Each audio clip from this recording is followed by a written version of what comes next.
Welcome to the Undrafted Uncensored cast of Pod. Hosted by Nick Archuleta. Mosted by Colin Zanker. And last but certainly is least, Joseph Goodwin. Yep. Timing. Welcome in everyone to the Undrafted Uncensored, where all I'm going to say is, may the 4th be with you. Like And for the with whole you. show? That's it. Show's over. See you, everybody. That was fun. Cool. I'm going to go finish watching Star Wars then. Y'all. Oh, and also with you, yes. Yes.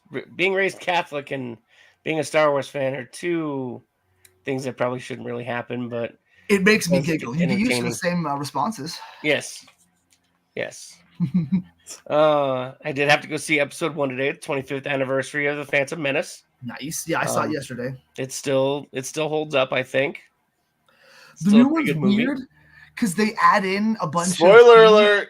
that are like unnecessary, like George Lucas-y little, like here's a scene that wasn't in the original. Look at the CGI that looks good, but somehow worse because it's different. Yeah, I don't mind. I mean, it is what it is. I still Yeah, enjoy it the was- movies, and I loved picking out I the love little the Star things. Wars or the Like- lightsaber battle. So Dude, one of the best in the whole series. yeah. Well, I mean, you can't have a good lightsaber battle without Ray Park anyway. Exactly. Yeah, I was one of my favorite jokes I made in the theater. The scene when he first touches down on Tatooine, and I was like, Yeah. man, look at that guy. He can park.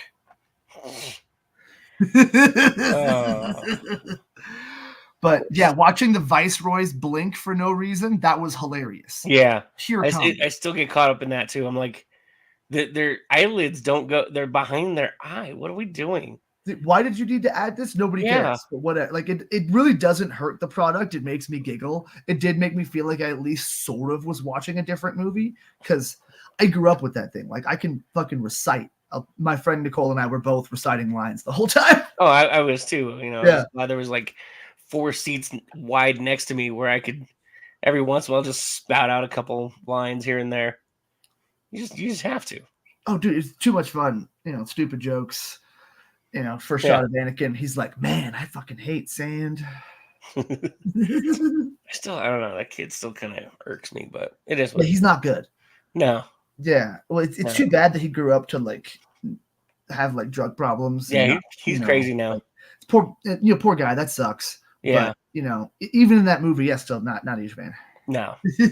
No. My future ex-wife does carry his performance, so thank you, Natalie Portman. We appreciate you for all you do. Always appreciated. Yes. All right. Speaking of appreciated, let's dive into what is going to be an appreciated game 1 tonight at Ball Arena, as the Nuggets will be hosting the Minnesota Timberwolves. Again, another team they split the series this year.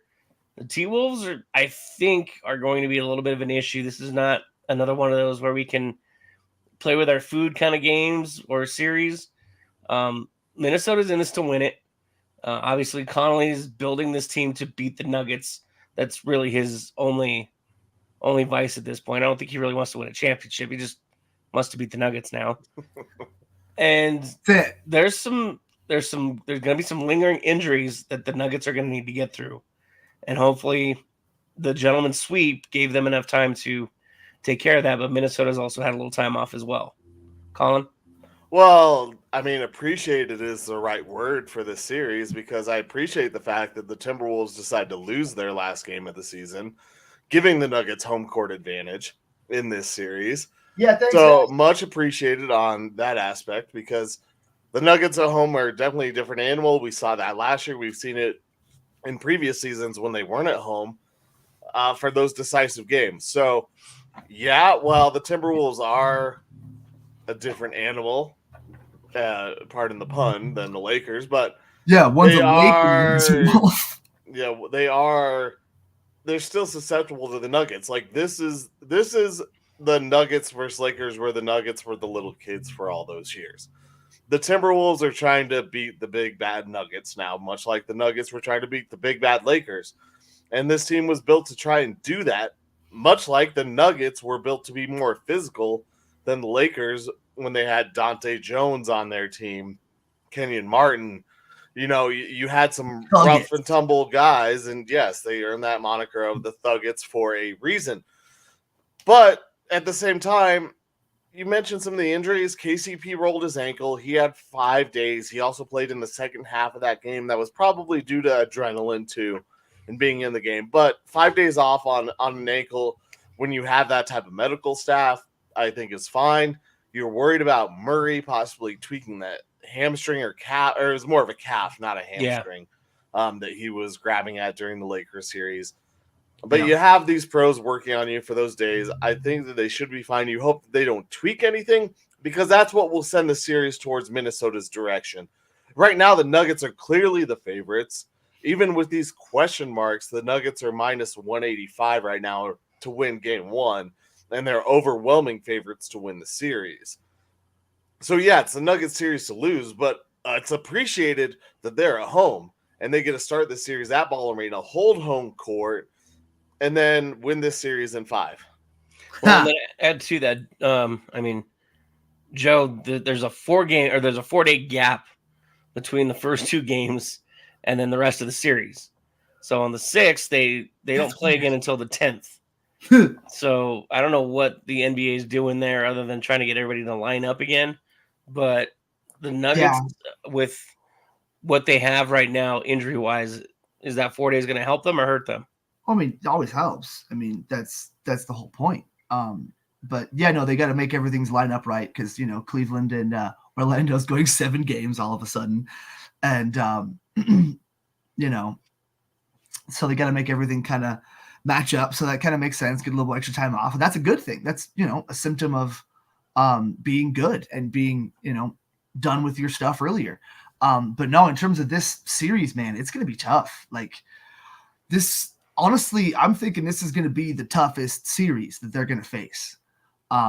Potentially the whole fucking playoffs. Like, this Timberwolves defense is no joke. They will beat the fuck out of you, and they will make it difficult to do everything. And with the Nuggets being a little bit injured and a little bit scoring weak on the bench, their bench is good at defense, but man, it's going to be tough to put points up against these guys to an extent. I mean, it's still going to put up a decent amount of points because it's Nikola Jokic and it's Jamal Murray and it's everybody. But anything goes wrong, and it could be really tough. Like, I think it's going to be very tough regardless. I think this team is they have too many good perimeter defenders. They have 2 bigs they can throw at Jokic to fuck with them. So it's really going to be on Porter, Murray, KCP. They have to be making shots. And for those games that they're not, the Nuggets might end up taking some L's. And I feel like this series could go longer than 5. It could go 6 or 7, and that kind of concerns me. But I feel like I like the Nuggets matchup against every other team in the playoffs right now better than I like it against the Timberwolves. Timberwolves are going to be worrisome. And, on their side, it's basically Anthony Edwards or bust. If you can contain Anthony Edwards, then Cat can put up points, but he's not super consistent at that. And he's going to be tired from defending Jokic and Gordon the whole time in the paint. So it's I don't know, man. It's going to be really tough. This is the matchup that I expected to happen later in the playoffs, but because everybody was so close, like, we get it now. And I'm super stoked. I can't wait. It's the one I've been looking forward to the most out of the whole West, I think. So speaking of Anthony Edwards, the 2 wins that the Timberwolves have, he had 25 and 24 points. So he's averaging in the 4-game series just a hair under 26 points per game. Joker just almost at 26 and a half. Joker on the 2 victories for the Nuggets was the obviously high scorer. He scored 41 and 35. Nuggets won on April 10th, 116-107. The T-Wolves won March 29th, 111-98. That was without Jamal Murray. Denver won March 19th, 115-112. And then November 1st, Minnesota took the first game, 110-89. And I think that was no Aaron Gordon or MPJ. One of those guys didn't play. In that one game was no Jamal Murray for sure. And then the other game was either no Aaron Gordon or no MPJ. Yep. I definitely am for sure totally So, no, yeah, 100%. Mm-hmm. I'm like, pulling them up right now for you. and that's what I talked about. Like, yeah, the injury could sway. An injury could sway this thing either way. Much like Joe, you talked about last year when home dude broke his hand punching a wall. I think Daniels. I think the Timberwolves are trying to put on a show in the first round against Phoenix and be like, hey, we're tougher than everyone else. We're gonna body you. We're gonna beat you up. And I think that takes a toll on them, even though they've had one more day rest than the Nuggets did. I still think that playing that type of physical game leading into this is going to be tougher on them than it is for the Nuggets to adjust to it. That's Because true. the Nuggets, I mean, they just had to deal with Anthony Davis, who, say what you will about some of his things, some of his game, but he doesn't let you get in the paint easily. Like, he is kind of soft in some aspects, but him and LeBron are not soft players, and they come at you. So it's not like the Nuggets aren't tested in this. And I think that the Minnesota really exerted themselves more than the Nuggets had to, even though the Nuggets had to come back and barely let it all in their first series. I think that was just kind of them like, all right, ho hum, we're gonna play with our food and we're still gonna win this series. Like, it doesn't matter. I feel like Minnesota exerting themselves more. Well, and it's entirely possible too. Like I said, my That's their style, yeah. Connolly Absolutely. has tried to design this team to just solely beat Denver. They split the series this season. The March game was the one that was without Jamal because he came back in April. So I mean, and it's not like the Nuggets don't know how to win without Jamal, but it's obviously a much tougher task than the Nuggets are willing to play In the playoffs too. Yeah, I mean, you can't. You have to have your five-headed monster at this point. And if Michael Porter Jr. can continue what he did in that first series, this is going to be a very scary team as they move their way through the Western Conference and into the NBA Finals. Yeah, then we're going to be fine if that happens. Well, and I was working the Dan Jacobs show before this, and he had a nickname for Jamal Murray. He called him Mr. 459 because at 4:59 he shows up and deposits all of his slips, and it's payday after that. The end of the day he shows up. So I love that because it's perfect for tonight because the game starts at 5:00. So if Jamal Murray shows up at 4:59, we're good to go. Oh yeah. Send it all. But it's very true. The Nuggets need Jamal Murray for more than a fourth quarter or a half in this series. He made those two clutch shots, but at the same time, he wasn't as big of a factor in those games until later on. And he played a role. He got a double-double in game 1, I believe. Yeah. That was his double-double with rebounds, but he just wasn't the factor that I think he needed to be or could be in a series. It wasn't playoff Murray.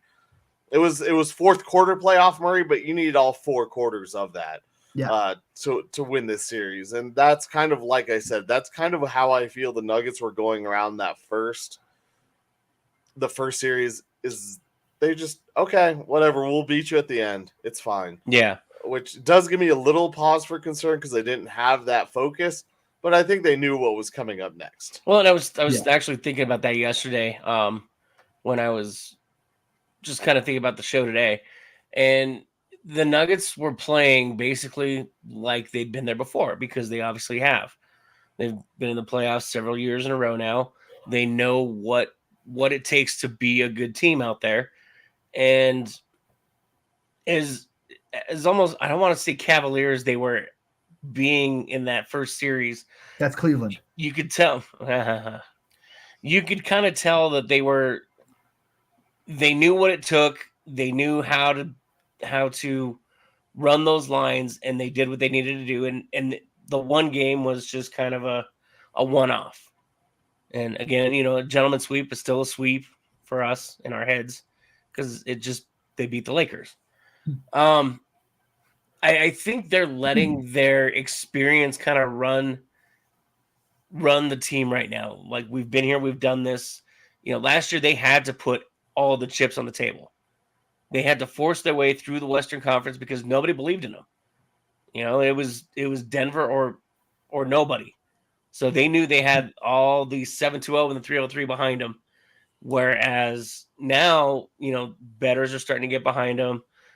People are starting to realize the Joker actually is a good player, and that there are some talented players on this team that aren't named Jokic. Yeah, that's true, man. There's a lot of good people on this team, man. It's we just need those younger guys to step up that much sooner this year, and everything's going to work out great if we can just start getting a little bit more points out of bless you, from Christian Brown and Peyton Watson. Because those are the guys, like, their defense is obviously unquestioned. And Christian Brown is more of an energy in general guy, so he gives you a decent bit of everything. But man, if we can just get some points or get Reggie to start draining some threes, like that's a game win right there. I feel like if you get a game of those guys doing that, and every game that those guys are putting up numbers for you, especially against a defensive-oriented team like Minnesota, that's going to be the ones, you know, that you come out with. And so, yeah, I agree with you, but, you know, I also hope that everyone can kind of get healthy. I almost want to just, like, there's no way Jamal's going to sit, though. Like, I almost want to sit him for game one or some shit. Well, and I tweeted, but there's no way. And he's going to play through it, and that's going to also inspire the team. So as long as everything, you know, goes relatively smoothly, I think it's going to be a long series regardless, though. You know, it's going to be rough. And I don't think whoever wins between Dallas and Oklahoma City will be as tough. I don't think that whoever comes out of the East will be nearly as tough as these guys. The Timberwolves, man, they're the real deal. They've done their they almost paid their dues to an extent, but, you know, they still need to lose a few more times to the Nuggets. I mean, I get what you're saying, but after the long rest and then another extended long rest, Murray definitely isn't sitting unless it's something really bad. And then it's time to worry. You know, Nuggets Nation needs to worry about that if it does become something. But there's really no point in that. And you mentioned those other teams. The Nuggets have far and away been the best team in the West all year long. And they just, like, they've shown it at times, and when they've shown it, it's scary to watch. And they didn't quite show it in the first round, but I really don't think that they're going to play that same way coming up against Minnesota and then going, you know, then into the next series after that. Yeah. I think that they really blow through these games, because I think this is what they were focused on also, was getting to the Timberwolves, beating them.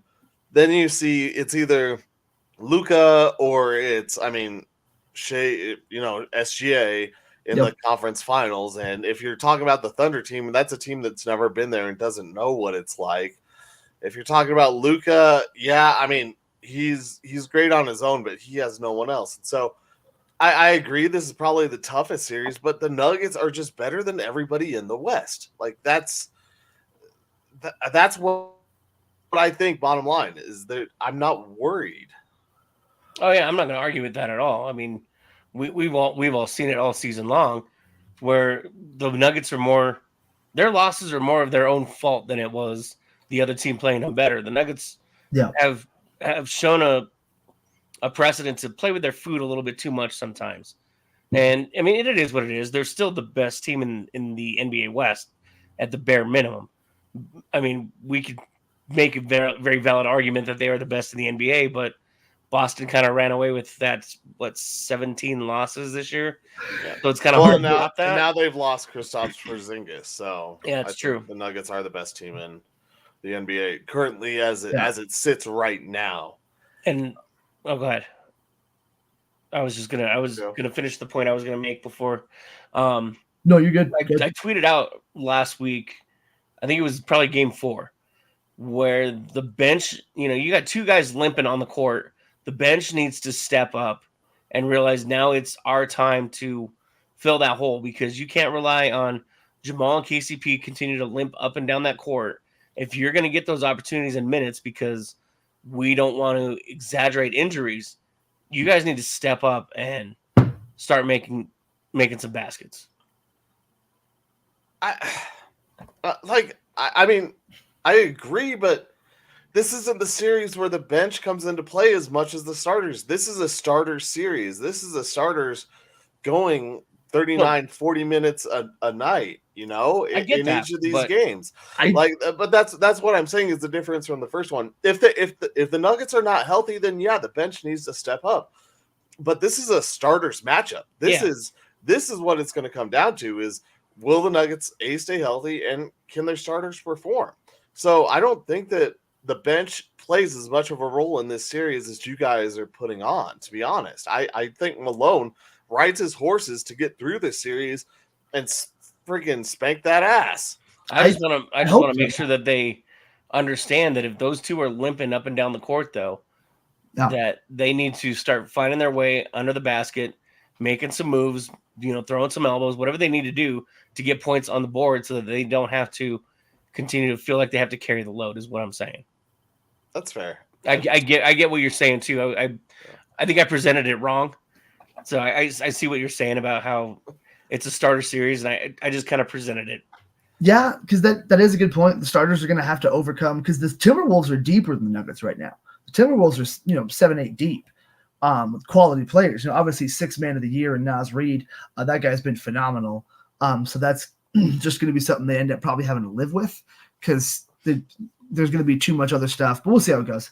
But they, Mike Conley coming off the bench, like they've got really good quality guys. So in those non-Jokic minutes and non-Murray minutes, they're still going to be consistently doing their thing. So that's kind of what does concern me is I hope that those bench guys can keep up with their probably higher rated, but our guys are young and young guys can improve. They can figure their shit out. Christian Brown really buckled down in the playoffs last year, and we could see a similar thing this year. We can see Peyton Watson just start dunking on people and trying to be a skinny Aaron Gordon.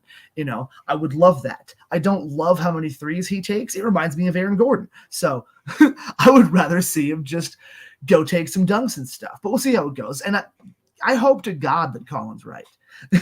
I was literally about just fucking, outscore the 7 or 8 guys on the Timberwolves. And then the bench guys put up, whatever, glue everything together for a little bit. That sounds great, but I don't know, man. I wouldn't say I'm worried about this series, but I would say this feels like I said, the toughest matchup. This is the one that has the best chance. And, even Boston, even with Porzingis, they're so 3-point reliant that all it takes is someone to have an off night and all of a sudden everything kind of gets thrown off for them. I would take the Nuggets against them even with Porzingis. I'm still taking the Nuggets against the Timberwolves, but it's going to be close, man. Yeah, I just want to see one Peyton Watson 3 fall. I would love that. That sounds great. Just one. Yeah, just one. All what's the over under on Peyton Watson threes? If it's it's at a half at plus probably 180. I'm sure. Take it. He'll make one probably. I don't think he's going to play enough to make one. That'd be a great problem to have. That sounds awesome. Yeah, when it's not your money. All right, boys. Real quick before we move on to the Avs, winner and how long? Nuggies 5. Joe. I'll say Nuggets 6. I'm feeling the same thing. Nuggets 6. I almost want to go 7, but I'm not going to predict 7. Sorry. No, you're good. We heard you were really contemplating 7, but it's tough, man. But I think they can pull it out. They're still a better tean. Yeah, I mean, everybody's saying whoever wins this wins the West. So, whoever wins this might win the whole thing. So that'll be an interesting matchup for sure. We got tonight and what's today? Saturday, Monday. Sorry. Saturday and Monday. Game one is in about an hour and a half. Yeah. Can't wait. So we'll go ahead and move on to the Avalanche, who are waiting for their opponents still. Apparently, Vegas and Dallas decided that they wanted to make this go all 7 games. Yep. They will play tomorrow at 5:30 Mountain Time. And Dallas will be the home team. Oh, excuse me. I don't know where that came from, but this has been a frustrating series because I really want them to just continue to beat up on each other. I want them to play like 3 more games. Yeah, lose more players. But Let me get coffee. I'll be right back. it's been a good series. I've enjoyed it because again, it's not the Avs, so I can just openly watch it and not feel like I have a horse in the race. Who do you want to face? Well, I mean, the Knights and Stars is becoming one of the better rivalries in the NHL. Yeah. Last year, I was down in Texas watching the Rangers game, and that's when it was the Knights and the Stars playing. And I went to Texas Live afterwards with Jen at that point. Yeah. And we were watching the end of that game going to overtime, or I think it went to second overtime too. And so I was sitting there looking at her like, what the hell is going on? Like, this is crazy. And they were me like, too. they had a World Series team there, and I get it. They were playing the Rockies, so no one really cared about them beating up on the Rockies. Yeah. But that place at Texas Live was packed with Stars fans watching, every minute of that game. And so this rivalry between the Knights and the Stars, I think is going to be one to watch for a lot of years to come. Who do I want? I mean, I don't really care who comes out of this series. I would like to beat the Knights just because that's kind of been their bad juju, whatever, kryptonite, whatever you want to say. The Knights have kind of just had the Avs number. So at the same time, I just want to play the Stars because the Avs have gotten over that hump of beating the Stars already. Yeah. So give me that team and lose your home ice advantage. It's kind of a tough decision or choice to make between those two squads, Yeah. So it's kind of half of one, half 6 of one, half a 6 dozen of one, half a the dozen other. the other. It's just tough. I don't really have a preference, but it would be more fun to beat the Knights just because they kind of been a thorn in the side. Yeah, and I mean they did the same thing again this year that they've done the last few years. They've pulled guys off LTIR just in time for the playoffs. Mark Stone. Yep. Have you seen that? Sorry, have you seen that sweater? No. It has Stone's number, and on the nameplate it says LTIR. No. Yeah, it's so great. It's so Beautiful. great. I gotta see if I can find it real quick, and I'll share that's it. funny. I mean, again, it is what it is. Teams do it. They find ways to bend the rules. It's just frustrating that this is a whole different Golden Knights team with Stone out there. But what's nice is that Sammy G came back, and man, Sammy G was just a pest. He was just getting in everybody's kitchen for a little bit there and just pissing people off and making other guys fight each other when he's the one causing the chaos. Good. Here it is. This is Mark Stone's wife posing with Home Dude. That's great. Beautiful. I love it. That dude's my hero if I ever meet him. It is so phenomenal. It's the that one and the Suck Me Off. Yeah, that was a good one too. 2 phenomenal sweaters. Yes. But yeah. Those custom sweaters, like nobody else does that in other sports where they get a custom jersey and they make the name something funny and awesome. Like we need more of that in, like we had the basketball nickname jerseys, but that was done by the league. We need people to just fucking do that. Well, I think the problem is Fanatics restricts what they will allow you to put on there. And so it's kind of, you got to be sneaky about how you do it. That's why the Suck Me Off was such a good one because they snuck it in. Really? So you got to go through like when you try to get a personalized plate. Yeah, you got to sneak it in there. Asshole on it or anything. Oh yeah, no, I didn't have any issues on NFL.com when they had the thing. It was the last day of Washington Redskins stuff. They were getting rid of all of it, and so everything was super discounted. So I was like, do I want like an Alex Smith jersey maybe to be kind of funny? And then I saw the custom ones. And have you guys seen the South Park episode with the Washington Redskins? Yeah. when the naming rights were up for like 30 minutes or whatever, and so they broadcast during that time. Yeah. So just watch the Redskins, go fuck yourself. So I had the money. It was a stupid decision, and so I ended up not doing it. But I was this close to hitting send on a Washington Redskins jersey that said 69, go fuck yourself. I don't think I put any capital, like any spaces or anything in it, but yeah, it was Washington Redskins, go fuck yourself, and I had no issues. They would have stopped it probably at some point. Yeah, unfortunately. Because that that would have been great. It would have been. Yeah. Or Yeah, get you gotta be sneaky about it now. I mean, there's still ways to do it. You just gotta be like, it's too bad they never had the safety Darnell Savage. Savage Redskin. Oh Lord. I don't know. I'm excited. Again, obviously they play tomorrow night at 5:30. And I mean, they've been low scoring affairs: 4-3, 3-1, 3-2, 4-2, 2-3, 2-0, and whatever happens on Sunday. So I mean, these goaltenders have been standing on their heads trying to keep their teams in it. Logan Thompson, 2-2. Ottinger's, I don't know how Ottinger's got a 3-3. Anyway, it's because this series is tied 3-3. So why is Logan 2-2? Someone else started the first on 2 other games, I guess. I guess. That's weird. That throws me off. They shouldn't do that to me. That makes me have to think. I did it for you, Nick. It's okay. Thank you. I appreciate that because my brain obviously. Hill started, I guess, the first 2 games. He's 1-1, allowed 3 goals.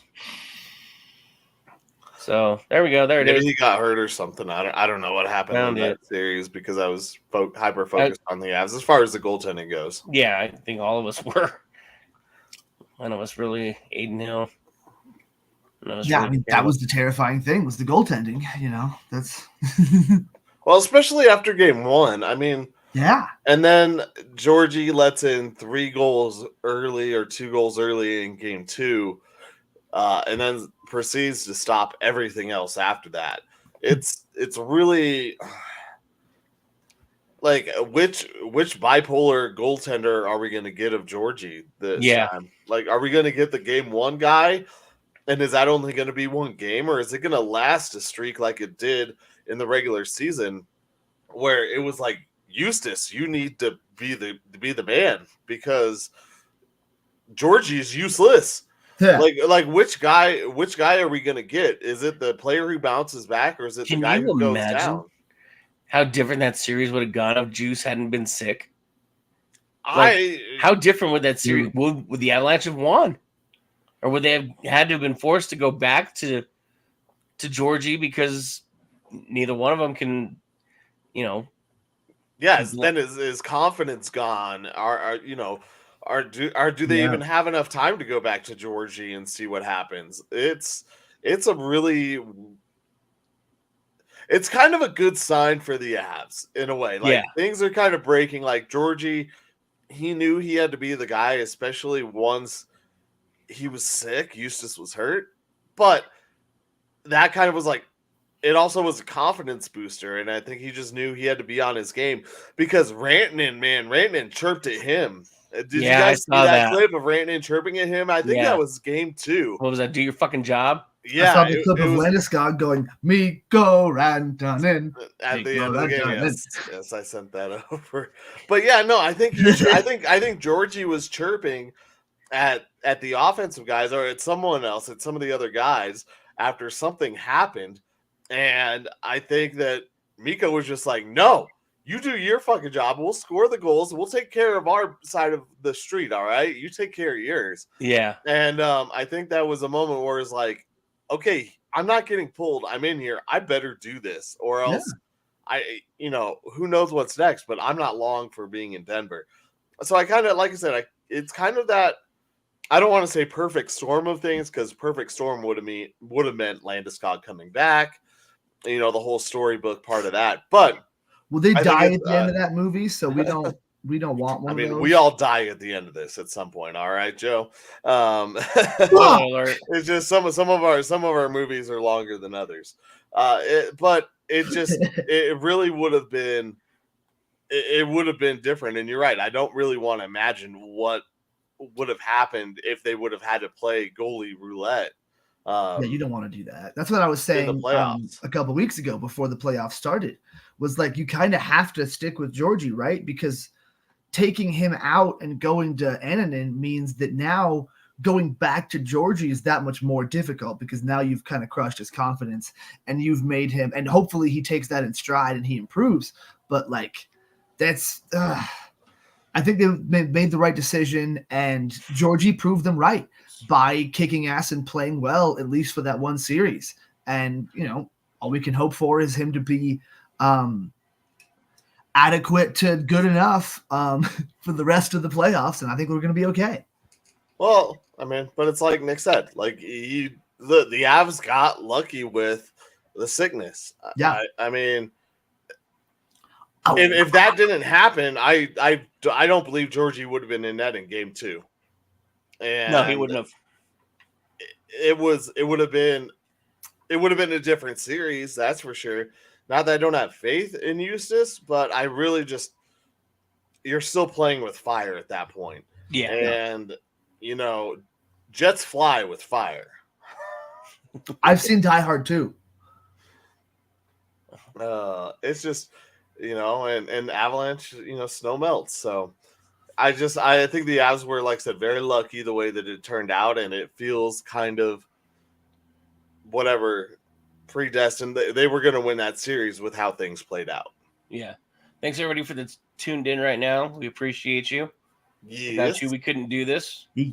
Whatever platform you're on, Facebook, Instagram. I think I saw somebody on Twitch earlier. YouTube. So thank you all. We appreciate you. We'd still do this, but it wouldn't be as much fun without you guys. So thank you, everybody. Jump in the chat too if you want to make some comments or tell us we're dumb. Jump on in. Please tell us we're dumb. That sounds like fun. Speaking of dumb, let's move on to dumb. Dum da dum dum dum. Should I recap my Miami trip? I would like for you to recap your trip first because I want to hear about the stadium. Yes. Okay. And not about the 29th game. Miami is awesome. Literally, I bought a day pass every day with the bus system, rode the train and the buses everywhere. I got all around very easily. Some places took a little bit longer. I mean, it took me about a little less than an hour to get to South Beach from downtown, which would have been a 35 to 38 or 35 to 40 minute Uber or taxi. So not a problem for less than $6. The food was awesome. The stadium, the outside of the stadium doesn't look like much. All right. It looks like your typical like cinder block thing. They have their old, I think you probably saw the picture, Nick, the old center field monstrosity sculpture. The one Jeter had evicted? Yes, the one that got its pink slip once Jeter came in. That's sitting outside, and I want to say that's probably the third baseline or left field entrance area. But you walk around the park. I mean, it's nice, but there's nothing on the outside that's really cool. They do have a really cool Roberto Clemente memorial for his 3,000th hit, which is, I get it with a huge, Hispanic and Cuban culture and everything like that. Yeah, but it still feels a little out of, or Puerto Rican. Cuban. There you go. I had a lot of Cuban food while I was down there. Excuse me. I don't blame you. But it still felt a little out of place there. Like it was just, it was kind of just sitting there on its own. It's like, we have a monument to David Wells for his perfect game with the Yankees. Why? Okay. Here's a statue of Goose Gossage. Colorado. From Colorado, we get it. Yeah. Here's Chase Headley. Chase Headley he barely won a World Series. He was post 2009. Never mind. You should. Oh my God. Throw in Lidge also then. Right. So the outside, not much to look at. Inside, man, the food was phenomenal. I was kind of sad that 2 places I was told to try were closed. But that's okay. Like I saw plenty of food. The quesadilla station was pretty bomb. I saw that quesadilla. It looked pretty decent. Yeah, quesadilla was good for sure. The build your own or chef's table thing that they mix it up. I had 2 pretzels. One was a Cuban pretzel. One was a buffalo chicken. Buffalo chicken was meh. It was more like the leftovers in the bottom of the bag of buffalo chicken bites. That some have chicken tenders and some are just the crispy bits. Yeah. So not bad, but still good. But the Cuban one with the ham, or the pork, the ham, and the mustard and the pickles was phenomenal. It was clean inside and out. The first guy I met was actually from New Mexico. He was asking me about why I was wearing Rockies stuff because I asked to go down right behind home plate to take pictures, and he was like giving me crap about it. He's like, "Why would you wear that here?" I'm like, That's fair. Because there's no other fans here, right? Dude, it looked empty too. Oh, it was. It was less than 9,000 people there. Oh my god. So it was easy to walk around. That's why a lot of the food stands and everything were closed, because why open them up for nobody being there? Yeah. The people of Miami are, I don't want to say they're not cordial, but they're kind of New York like in a lot of ways. I mean, a lot of New York people moved down there too. Yeah, and it's a lot of like not a hi, how you doing? It's like, what do you want? Okay, go, like type of thing. Cool, I like it. And it not necessarily bad, but just a little bit different in some aspects. Like I wasn't quite sure what I wanted, but the food, man, the shrimp tacos I had at Havana Harry's were some of the best shrimp tacos I've ever had. I had a Cuban tamale, and the one thing that I gotta say, let's see if I can do this right, is that there are a lot of beautiful people down there. Oh man, there are beautiful people, men and women. But there are also a lot of people who shouldn't be wearing what they're wearing too. And that includes the Colorado Rockies in their Major League Baseball uniforms. As I witnessed 29 straight games of being on the losing end or losing in a game. I witnessed history twice. I saw 14 innings in one game in Arizona on opening day, and I saw game 29 of being down in a game, and they blew a 5-0 lead. I had a video that I put up. I had a video that I put up and said, "Just don't let it go to the bullpen." And I understand why they went to the bullpen, but they did, and they went to Lawrence, and he blew it in the 9th. They take the lead in the 10th, and what do? Give it up and end up losing. Oh man, I saw history twice already, and it's only my second series. Man, what is to come for the rest of the season? As I said, just awesomeness. So the Rockies just they're not a major league team right now. They really aren't. And you could point to records and say they're better than these other teams, but they're not. I don't think that you put them up against any other team in any series and say they're going to win. Like, you can give me the White Sox. You could give me they obviously already lost to the Marlins. What? Well, the Marlins are a better team anyway. I figured the Rockies would lose that series. I still don't know about the White Sox, dude. Jose Abreu self-demoted himself to single A. I just some of these Rockies players belong in single A. We wish they would do that. They're just not doing it. The problem is they keep bringing them up because the front office doesn't know how to sign people. They don't bring people in. And so they rely on this youth movement that, you're hurting these guys. You're stunting these guys' growth because you're pulling them up from Double-A, from Hartford, and throwing them in the bigs. We just the Rockies. He got his first 2 hits. What's that? You're talking about the pitches. Home dude got his first hits. Oh, dude, Beck looked good. Yeah, he did. Beck looked good. Did you see his dinosaur shirt? Yeah, walking in. Yes. Yeah. I thought that's when you were saying there are things that people shouldn't be wearing. I thought you were going to jump on Beck's shirt. I was like, no. No. We're not ragging on him. Hey. Big girls and guys, flaunt it all you want. Go ahead, but hey, good for you. You're showing. Go ahead. But man, sitting at that beach, there were some things I definitely had to avert my eyes from, and men and women, and there were definitely things I averted my eyes to. Men and women, he said. Dude, there are good-looking people down there. Dude, I believe it. I am perfectly comfortable in my sexuality to just sit there and be like, that guy, like, what the? That dude's a good look. Yeah. What the heck? No, don't get me wrong. I can definitely say when a dude's good looking. I can just tell be me like, what that guy did. Like, I don't know. Yeah. He's got some surgery or something, but yeah, it is a beautiful city, and it's crazy how packed it is. Did you have a Cuban coffee? No, I didn't. I wanted to get. I thought about getting one at the end of my meal, my last meal before I went to the beach, but I was so full. I mean, I literally ate the Cuban tamale, a al pastor taco, the Cuban or the shrimp taco, a full plate or almost a full plate of their shredded beef thing that was bomb. This sounds great. Potatoes and rice and beans and a guava juice. I was packed. Great moose guava. The best restaurant I ate at was El Nogal, though, that was down there. I had their ceviche, which was pretty damn good. Could have used more shrimp, actually. I really don't think there was much shrimp in it. It was basically all octopus, but phenomenal. And they had, you need the little bit, like you said, you need the shrimp with it. Yeah. I do enjoy good octopus. A good octopus. I do enjoy ceviche, but there's something about the shrimp that just adds a little bit more to it. Yeah, I was like, I ordered the mix, and I honestly don't feel like I got a piece of shrimp in there, but it was so good I didn't really bitch and complain. Yeah. But there I also had a fresh papaya juice or guava juice and shrimp with a garlic sauce that had the seasoning on it. Oh, yeah, and it was like 2 blocks off the beach. Perfect. And little rustic outdoor seating. Everything is outdoor seating. I love it. Oh my gosh. Well, yeah, I mean you're in Florida.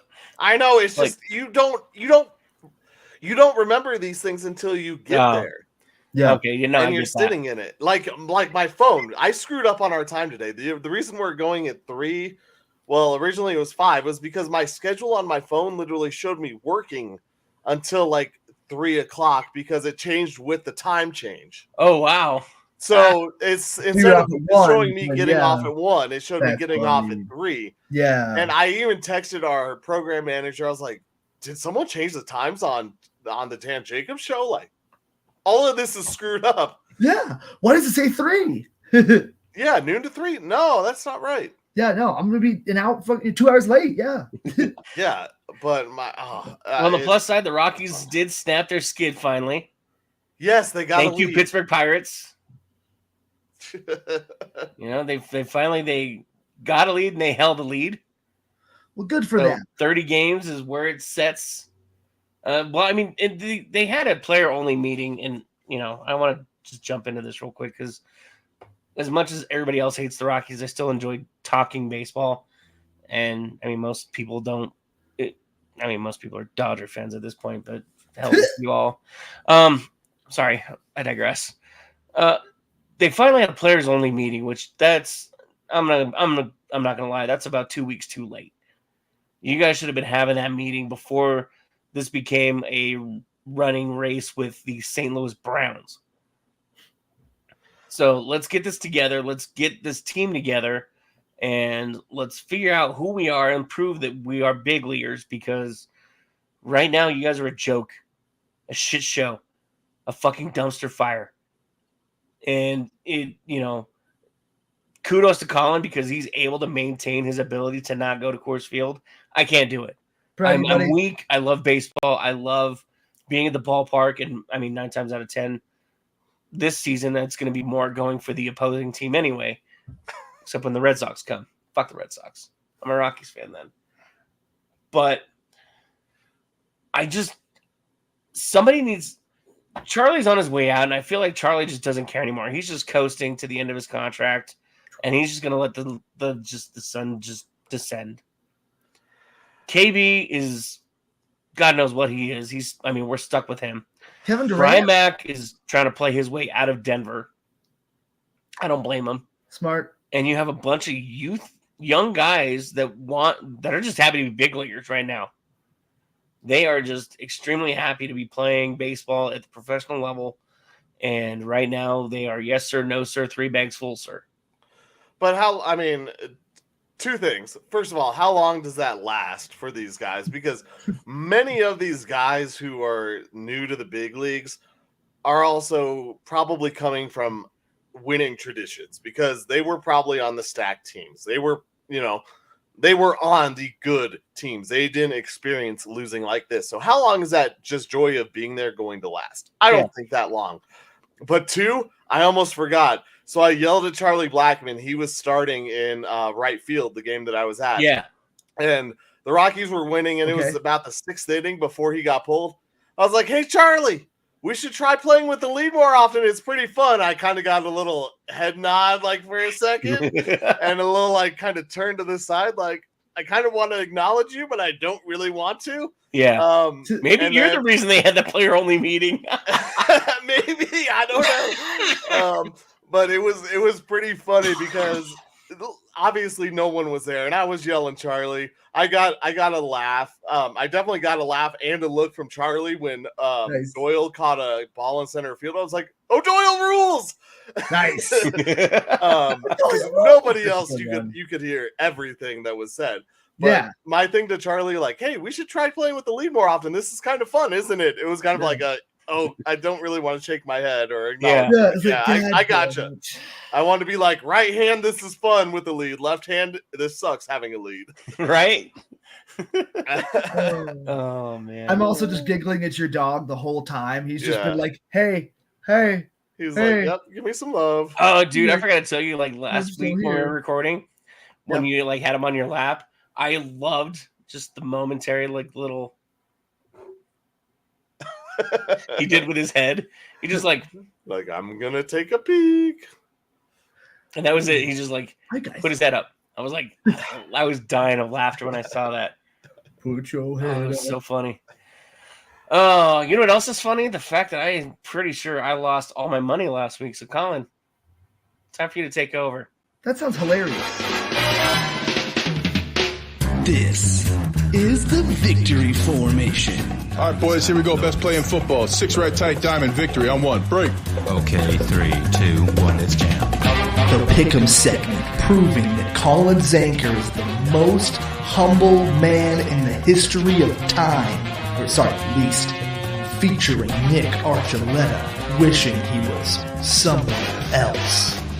And Joe Goodwin, just kind of winging it. That's right. This is the victory formation where we go over real bets with fake money and where we sit on our year-long tracker. Nick, you weren't wrong, or you were wrong. You weren't right. One of us went 3-1. 2 of us went 2-2. So nobody lost all their money this week. Let's get into last week's picks. First game we had was the Michigan Panthers against the Memphis Showboats. Michigan Panthers come up victorious, much like the Rockies last night, and that means Nick and I got the victory there. Joe loses. We move on to Sunday night baseball, where it was the Cubs versus Red Sox, and I lost that one. Nick definitely lost that one. 5-4, actually. Sox were up early. Cubs put up a little bit of a fight at the end of that game. Yeah. Did not make the comeback as the Red Sox come out victorious. So Joe and I get that one correct. Yeet. We move on to, if I can get to my mouse, the dog's head is getting a little underneath it. He's messing around with it. We move on to the Timberwolves versus the Suns, where Joe was the only one to choose the Timberwolves sweeping the Suns correctly. Minus 125 nets him $18. Surprisingly low odds for that. And the final game is the Oilers versus the Kings, where Joe picked the Kings, who lost the game 1-0, and the Oilers came out victorious. Yeah. And that means Nick and I won 16-90, meaning I went 3-1. Nick and Joe both went 2-2. But the totals are as follows. I'm in first at 43-22 for the week, but second place overall at 271.65. That's awesome. Nick, you came in second this week with your 2 wins because you didn't have the minus 147 is really what saved your butt in the minus 105 Panthers. Nick, you won 1642, bringing your total to 184.08, still in third. And Joe, still in first place, but third place for the week at 1480. Your total is 376.36. Let's get into this week's games. We start with the UFL tomorrow night. We got the Brahmas versus the Defenders. Brahmas favorites at minus 130. Defenders at plus 100. Nick, who you got? I feel like the Brahmas have been my saving grace, I think, if I remember right. Yeah. Yeah, I'm going to go with the Brahmas. Yeah. Nick's got the Brahmas. Joe, who you got? Fuck DC. I never pick them, and sometimes it's great. Most of the time, it's terrible. San Antonio's my team. We're doing it. It's Wade Phillips. Hell yeah. Sometimes you just know the way that everyone else is going to go, and you got to zig when they zag. So Just to try to make up some points. I was taking the Defenders either way since they're at home, especially with a minus 130 to plus 100 odds. It's worth it to take the Defenders in this one. Next, we move on. We're not going to pick our favorite teams yet, but we move on to the WNBA as we have the Storm versus the Sparks. I believe that's the LA Storm and LA Sparks. LA Sparks for sure. Sure. I can't remember. Or Chicago Storm? No, Chicago or the Sky? Yeah, Chicago's the Sky. Storms are in the sky. Yeah, I had it earlier. Seattle Storm. That's right. I knew there it was it West is. Coast. So at the Sparks, Joe, who you got? Sparks. Sparks. Yeah. Sounds perfect. I'm gonna go with Storm because it rained twice while I was in Miami. Cool. Nick, who you got? I'm gonna go with the Storm just because nobody knew who they were. No, fuck Seattle. Fuck LA. That's fair. It's a toss-up. I don't like either city. All right, Sunday night baseball. We have Los Gigantes versus Los Phillies. Ooh. Nick's favorite player in the world, Bryce Harper. And his second favorite team in the Giants. Giants at minus 120 are the favorites, and that's who I'm going with on the road. Nick, who you got? Philly's been kind of playing better. I think I'm going to go with the brotherly love. All right, Joe, who you got? I have no idea. I've randomly picked the Giants before, and it seemed to work out. We're going to stick with that. I would like to go back and see how many times you say I randomly picked and it worked out that you're wrong. Because I really feel like you just throw that out there. No, the Giants I've definitely had a couple games on. I know you have, but I'm just saying it feels like you throw it out there as your reasoning when I really don't know if it's true that you randomly picked and it's worked out. It happens all the time. I mean, you only have two choices, so you just kind of pick one. Doesn't mean it's always worked out. No, the Giants have worked out, so we're going to stick with that because I don't really know. We move on. We move on to our final game and the one that has the most implications for your Colorado Avalanche. Our Colorado Avalanche. Who is going to win Game 7? I'm glad you didn't ask me this earlier because that's why I've danced around it. Who do I want? Who would I like to see? I didn't give you an exact answer because it was in the pick'em. Knights underdogs at plus 130. Stars at home minus 150. Nick, who you got? I hate my life. Go with Vegas. Is that because you want to face Vegas or you think they're going to win? I think they're going to win. Or do you want to be wrong? Joe, who you got? The away team wins most in this series. I'm going with Nick also, taking Vegas. Wow. All right. Well, I am going the opposite side. I think the Stars win this game at home, and that helps the Avs with their path or quest for another cup. So give me the Stars at minus 150 and the Dogs. Oh, let's go. It's almost second round time, guys. We got an hour until tip off the Nuggets. We'll know who the Avs are playing soon. Whoo, it's a good weekend. That's everybody's cue after we sign off here to go get your snacks, go get your beverages. I have already begun. Hashtag not a sponsor, but thank you, Stone Cold Steve Austin, for a very delicious beer. For Colin Zanker and Joe Goodwin, I am Nick Archuleta. Mine's called a Dallas Blonde. There we go. So maybe I should have picked the Stars. Thanks everybody for tuning in. Thank you to Michael Spillane and everybody over at e5280sports.com for continuing to host us. We're probably the biggest pain in your ass. Yeah. But we have a lot of fun doing it, and I know you enjoy listening to us as well. So thank you, everybody. Tell your moms, tell your mom's friends, tell your friends' moms. Tell your friends' moms. Yeah. And don't forget, Zach Wilson's coming to town, so watch your moms. Tell Zach Wilson's mom. Until next time, we love you guys. Take care. Bye, everybody. Go sports.